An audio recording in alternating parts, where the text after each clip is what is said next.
اللہ یہ فرماتا ہے کہ ہم جان چکے ہیں، ہمیں پکا علم ہے اس بات کا کہ جو چیز ہم نے مقرر کی ہے،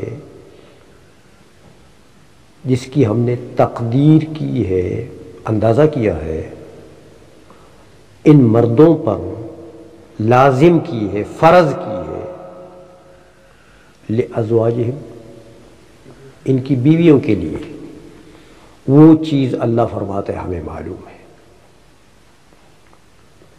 جو ہم نے مقرر کیے وہ ہمیں معلوم ہے۔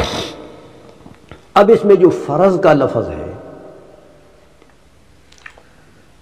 یہ یہاں پر تقدیر شرعی کے معنی میں، تقدیر کے معنی میں، ما فرضنا ما قدرنا، جو ہم نے جس کی تقدیر کی ہے، جس کا اندازہ کیا ہے۔ ہاں تو دیکھو اللہ تبارک و تعالیٰ نے فرض کی نسبت، تقدیر کی نسبت اپنے طرف کر دی ہے، فرضنا اپنی طرف کر دی، ہم نے فرض کیا ہے، ہم نے اس کی تقدیر کی ہے۔ تو جب اللہ نے تقدیر کر دی تو یہ تقدیر کون سی ہو گئی؟ شرعی۔ اللہ تو شارع ہے نا، شریعت بناتا ہے نا ہمارے لیے، یہ نسبت سے پتہ لگا۔ تو جب تقدیر شرعی ہو گئی ہے کس چیز کی؟ ما فرضنا کی، جو چیز اللہ نے مقرر کی ہے، یعنی وہ چیز جو ہے وہ مقدر ہے شرعاً،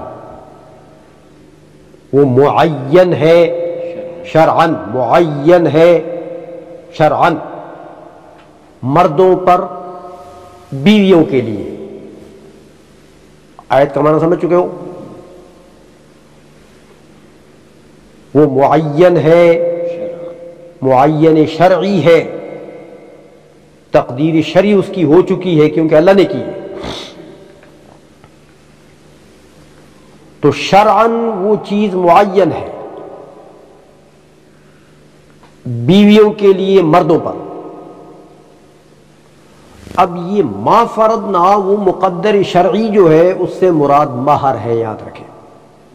کیا چیز ہے؟ ہاں، یہ ما فرضنا جو ہے اس سے مراد کیا چیز ہے؟ مہر ہے۔ تو اللہ یہ فرماتا ہے کہ ہم نے مقرر کیا ہے، مقدر کیا ہے، معین کیا ہے، کیا چیز؟ مہر، مردوں پر بیویوں کے لیے۔ سمجھ میں آ گئی ہے؟ اچھا، تو کہتے ہیں یہ جو لفظ ہے فرض کا لفظ، یہ خاص فی التقدیر الشرعی، یہ لفظ کیا ہے؟ تقدیر شرعی میں فرضنا کا لفظ خاص ہے۔ مطلب یہ کہ یہ مہر جو ہے یہ متعین ہے، اللہ تبارک و تعالی نے اس کی تعین کر دی ہے۔ اب ایک سوال ہوتا ہے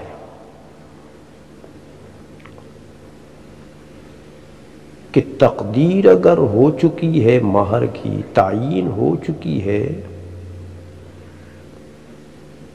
تو پھر ہر نکاح اسی معین مہر پر ہونا چاہیے۔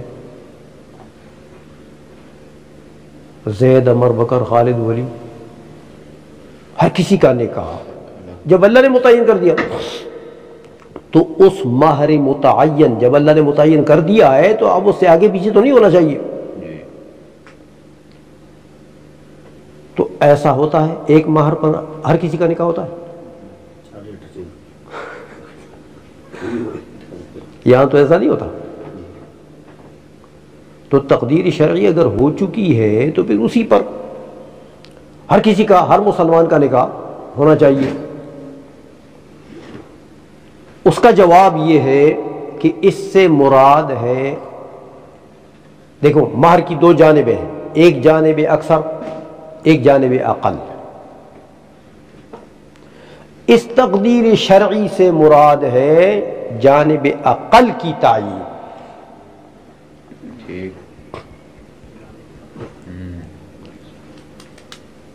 سمجھ آ گئی ہے؟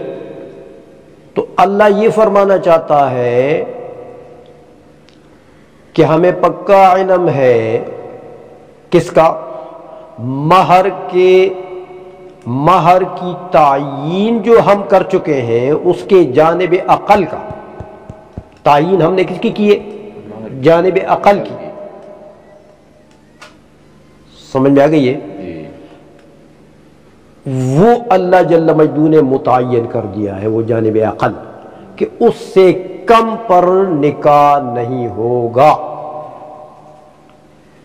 اس سے کم پر نکاح نہیں ہوگا. یہ مراد ہے یہاں پر.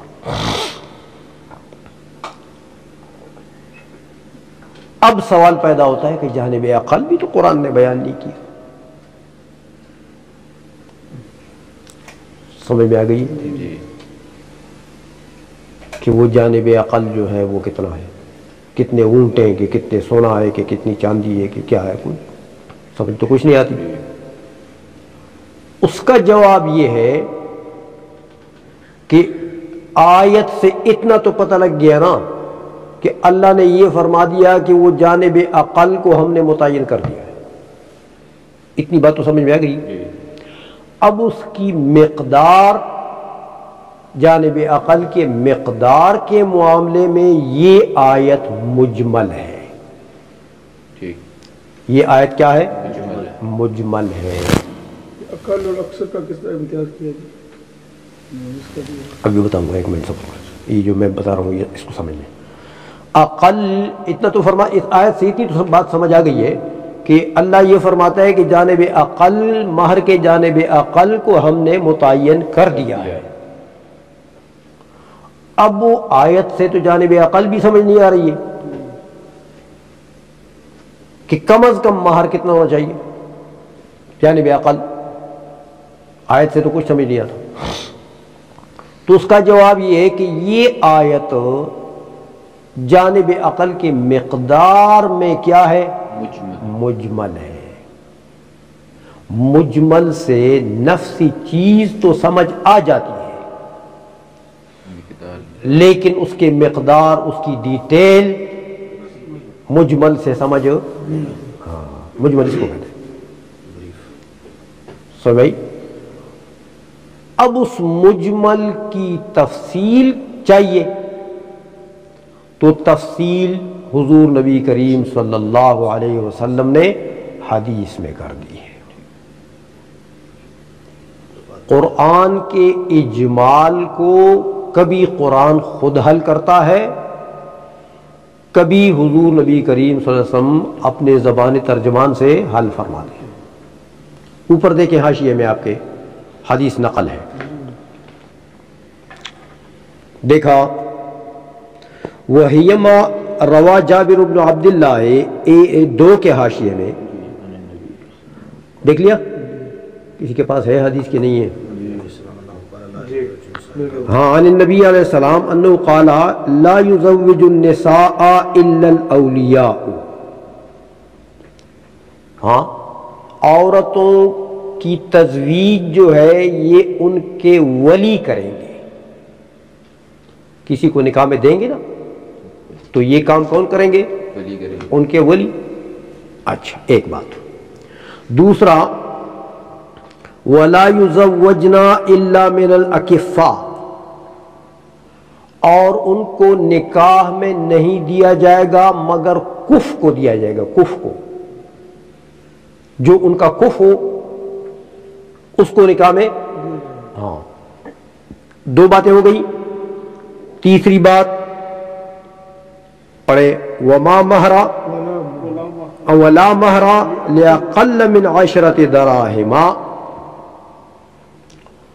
اور مہر جو ہے جب عورتوں کو نکاح میں دیں گے، ولی دے گا تو پھر مہر بھی چاہیے.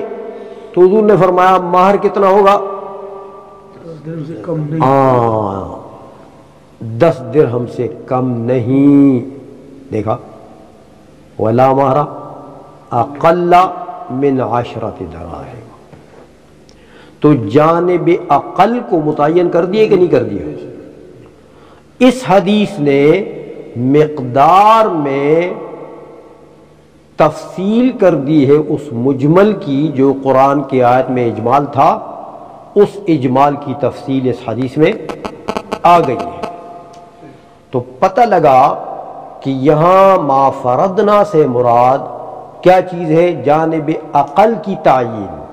اور جانب عقل کی تعیین کی مقدار نہیں بیان فرمائی اللہ تبارک و تعالیٰ نے، تو حضور نبی کریم صلی اللہ علیہ وسلم نے اس کی تفسیر کر دی ہے. اب حدیث اور آیت کو ملائیں گے تو مفہوم کامل ہو گیا. مفہوم سمجھ میں، بات سمجھ میں آ گئی ہے. لہذا یہ جو فرضنا کا لفظ ہے، فرض کا لفظ ہے، یہ کیا ہے؟ خاص ہے. اس پر عمل واجب لا محالۃ، یہ اس کا حکم ہے.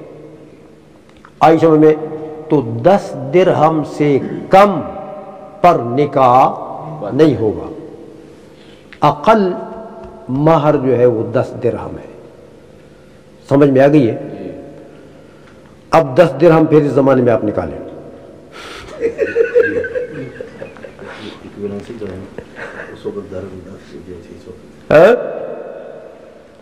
یہ دونوں ہمارے پاس آپ نے پڑھا کہ لیا اقل، وہ اصل میرے پاس لیا اقل ہے، لیکن میں نے بعد میں جب پڑھا لو اقل پڑھ لیا. اقل ہونا چاہیے. ہاں اقل ہونا چاہیے. ولا مہر اقل، لا نفی جنس کا ہے، لیا اقل نہیں ہونا چاہیے. یہ میرے پاس بھی غلط ہے. ہمارے میں اقل ہی ہے. ہاں اقل ٹھیک ہے. ولا مہر اقل من 10 دراہم. سمجھ میں آ گئی ہے؟ تو 10 درہم جو ہے وہ کم از کم مقدار ہے. 10 درہم سے کم پر نکاح نہیں ہوگا. یہ خاص سے یہ مفہوم پتہ لگ گیا. تو اب اس پر تو عمل واجب ہے. خاص پر عمل کیا ہوتا ہے؟ واجب. تو جب عمل واجب ہے لا محالہ، تو لہذا 10 سے اگر کم مہر کے 10 درہم سے اگر کم کسی نے مہر رکھی ہے تو نکاح نہیں ہوا. یہ 3 پہ 96 سب ہوئے. اصل میں ذرا سمجھ لیں اس کو کہ یہ 10 درہم آپ کیسے نکالیں گے. طریقہ آتا ہے کسی کو؟ آپ نے تو مستقبل میں مفتی بننا ہے. مفتی کلاس، اگلی کلاس ان کو پتا ہوگا. ہاں یقیناً ہوگا. تو مفتی کورس میں تو یہ گزرے گا انشاءاللہ. یہ چیزیں سب آئیں گی. مفتی کورس تو ہمارا بڑا جامع ہے نا الحمدللہ. وہ تو ان لوگوں کو ایسا بنا کر چھوڑیں گے انشاءاللہ. بھائی بات یہ ہے، دیکھو سیدھی سی بات ہے، جس زمانے میں 10 درہم کی بات ہو رہی ہے اسی زمانے میں نصاب غنا کی تعیین ہو چکی ہے.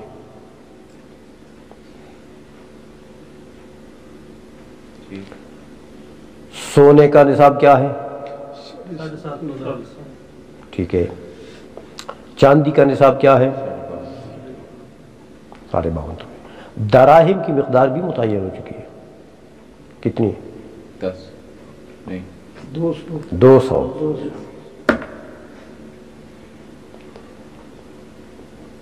اب آپ کو پتہ، اپنی عقل کو بھی کچھ استعمال کرے نا،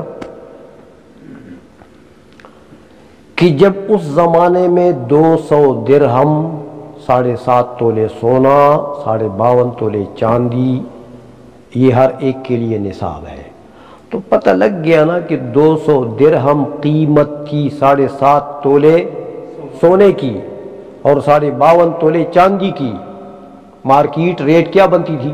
200 درہم. اصل نصاب میں تو حجرین ہے. حجرین سونا چاندی. یہ پیسے ویسے تو بدلتے رہتے ہیں. جو قیمت 7.5 تولے اس زمانے میں، ہاں اس زمانے میں جنہوں نے 200 درہم کہا ہے فقہا نے، تو اس زمانے میں 200 درہم ویلیو تھا کس کا؟ یا 52.5 تولے چاندی کی، یہ ویلیو تھا۔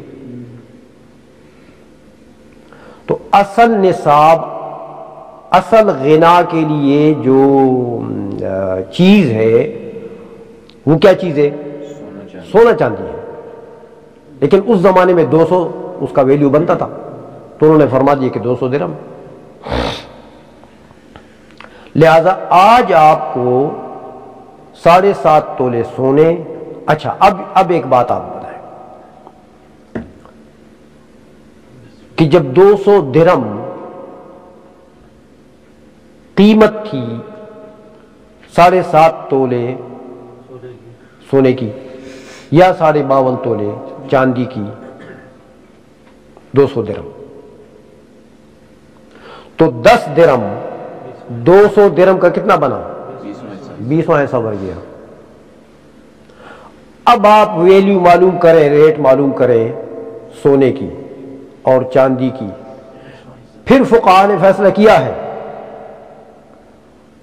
کہ جو کم ہو اس سے غنی کرو بندے کو، کہ اس میں فقیر کا فائدہ ہے، کہ اغنیاء جتنے زیادہ ہوں گے فقراء کو اتنا زیادہ کچھ ملے گا۔ تو آج کل تو ڈیفرنٹ ہے تقریباً وہ ویلیو دونوں اس کے سونے اور چاندی کے۔ تو چاندی کا کم آئے گا میرے خیال میں، 52.5 تولے چاندی کا اور 7.5 تولے سونے کا زیادہ آئے گا۔ لہذا جو کم ہے اس سے غنی کر دو بندے کو۔ تو 52.5 تولے چاندی کی قیمت آپ مارکیٹ میں معلوم کریں، اس کو جمع کریں، اس کا 20واں حصہ نکالیں، 20واں حصہ مہر کا عقل ہے۔ نہیں سمجھا جی صاحب؟ یہ تو سمجھ گیا ہوں، لیکن اگر وہ چاندی کی قیمت نکالیں گے تو پھر زیادہ فقراء کو کس طرح مال ملے گا؟ بھائی ایک آدمی ایسا ہے کہ اس کے پاس سونا ہے، آپ اگر اس کو سونے سے غنی کریں گے، اس کے پاس پیسے ہیں، تو آپ اگر اس کو سونے سے غنی کریں گے تو سونے کی قیمت زیادہ ہوگی اور اس کے پاس اتنے نہیں ہیں جتنے 7.5 تولے کی قیمت بنتی ہے مجموعہ، اس کے پاس اتنے نہیں ہیں۔ تو اگر آپ سونے سے اس کو غنی کرنا چاہتے ہیں تو فقیر ہے، اس کے پاس اتنے پیسے نہیں ہیں، 7.5 تولے کی قیمت سے کم ہے۔ لیکن 52.5 تولے چاندی کی اگر قیمت نکالیں گے آپ تو وہ اس کے پاس ہے، لہذا وہ غنی ہو گیا۔ فقیر کو فائدہ ملا کہ نہیں ملا؟ وہ غنی ہو گیا۔ جب غنی ہو گیا اس کو دینا پڑے گا تو فقیر کا فائدہ ہو گیا۔ ایک اور غنی بنا دیا آپ نے، ٹیکسیبل آدمی ایک اور پیدا کر دیا آپ نے۔ ہاں فائدہ ہو گیا۔ اغنیاء جتنے بڑھیں گے اس میں فقراء کا فائدہ ہوگا، لہذا جو کم از کم ویلیو ہو اسی سے غنی کر دو اس کو۔ تو وہ چاندی ممکن ہے آج کل، میں نے دیکھا تو نہیں، کہیں پوچھا نہیں، لیکن میرا خیال یہ ہے کہ ایسا ہوگا۔ ایسا ہی ہے، ہاں سونا مہنگا ہے نا، تو چاندی سے، تو چاندی 52.5 تولے کی ویلیو آپ نکالیں، مارکیٹ ریٹ آپ نکالیں، پھر اس کا 20واں حصہ 10 درہم کے برابر ہے۔ یہ اقل مہر ہو گیا۔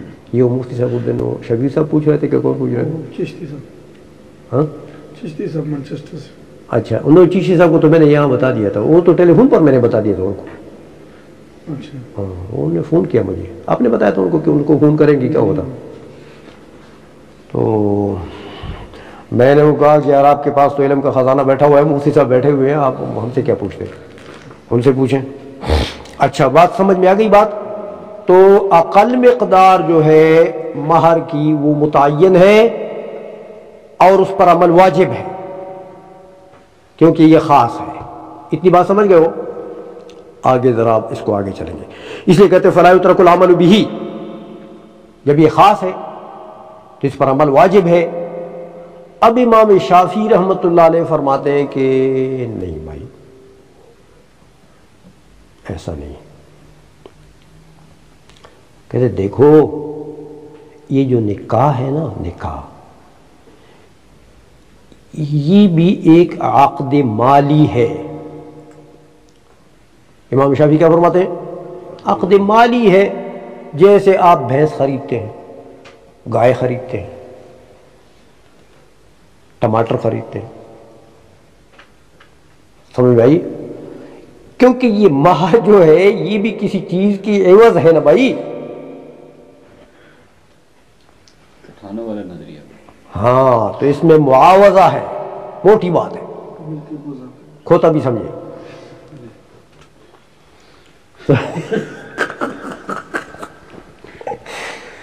موٹی بات ہے نا کہ بھئی یہ ایک عقد مالی ہے، جیسے آپ خریداری کرتے ہیں تو نکاح بھی ایک عقد مالی ہے۔ یہ جو مہر آپ دیتے ہیں یہ فی سبیل اللہ تو نہیں دے رہے، کوئی خیرات تو نہیں کیا آپ نے، یہ بھی عوض ہے، ملک بزا کی ہاں عوض ہے۔ تو جب یہ عوض ہے تو بے شرع میں کیا ہوتا؟ اس میں بھی جو مشتری مال دیتا ہے، پیسہ دیتا ہے، وہ مبیع کے عوض ہوتا ہے۔ لہذا امام شافعی رحمۃ اللہ فرماتے ہیں کہ موٹی بات ہے بھائی، یہ بھی ایک عقد مالی ہے، جیسے بیع ہے، جیسے اجارات ہے۔ تو جب عقد مالی ہے فَيُعْتَبَرُ بِالْعُقُودِ الْمَالِيَّةِ، تو امام شافعی فرماتے ہیں کہ اس کو عقود مالیہ پر قیاس کریں گے، عقود مالیہ پر، بیع و شراء اور اجارہ وغیرہ پر قیاس کریں گے اس کو بس۔ تو یہ بتائیں کہ بیع کے لیے کوئی اقل ثمن جو ہے وہ مقرر ہے کہ 2 پیسے میں آپ ٹماٹر نہیں خرید سکتے؟ کیا خیال ہے؟ 10 پاؤنڈ میں آپ بکرا نہیں خرید سکتے؟ 15 پاؤنڈ سے کم بکرا نہیں ملے گا، جو خریدا تو بے فاسد ہے، ایسا کہیں ہے؟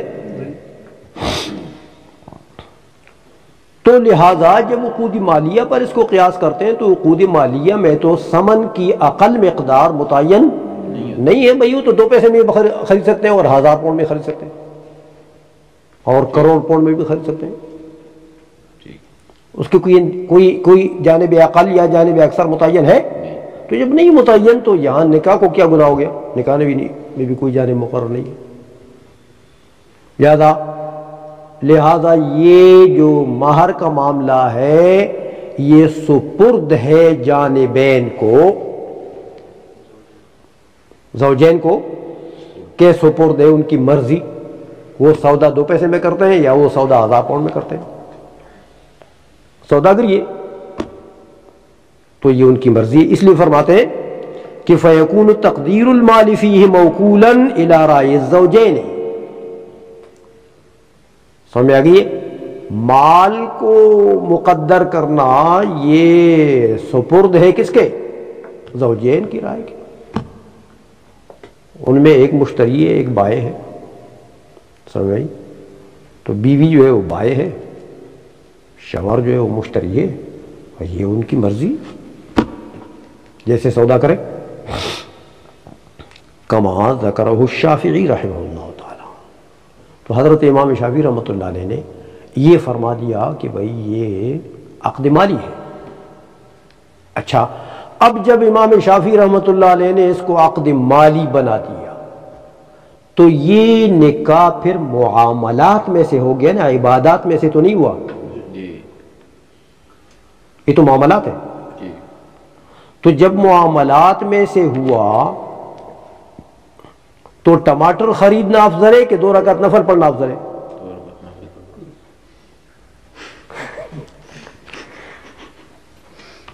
سمجھ میں آ گئی ہے نا؟ اس لیے امام شافعی فرماتے ہیں کہ دیکھو ٹماٹر نہ خریدو، 2 رکعت نفل پڑھ لو۔